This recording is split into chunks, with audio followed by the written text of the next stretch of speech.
In the era of Twitter and Facebook, with information increasingly flashy and decreasingly illuminating, fine distinctions too often yield to the blur. The oil and gas industry still must keep pressing for clarification in two issues related to transparency. The public suspicion that everywhere stalks the oil and gas business feeds off the industry's native circumspection about its work and money.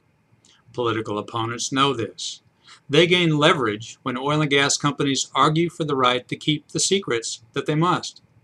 They regularly exploit this vulnerability in their campaign to demonize hydraulic fracturing and to stifle the well completion technique with regulation. To demands for disclosure of the chemicals used in frac fluids, the industry has responded with long lists of substances and descriptions, along with typical fluid compositions. The information should be sufficient to guide public decision-making. For detractors, however, it isn't enough. They won't be satisfied until companies disclose proprietary fluid formulations. Aha, they say, when the industry invokes the very real competitive problem. What are they trying to hide? And suspicion about fracking grows. A similar dilemma ensnared the industry as it sought to keep regulation of foreign payment disclosures under the Dodd-Frank financial reform law adequate for public decisions and commercially reasonable at the same time.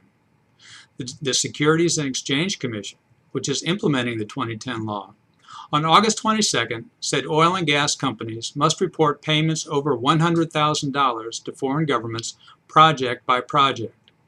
Disclosure at that level will put some companies afoul of contracts with host country governments, and it will shift competitive advantage strongly toward international operators not covered by the rule, especially national oil companies.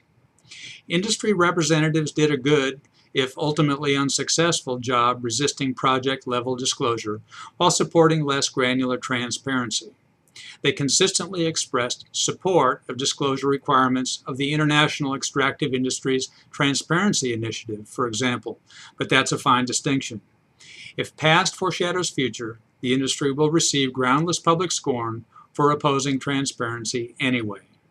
I'm Bob Tippie, editor of Oil and Gas Journal, and that's the editor's perspective for August 24th, 2012.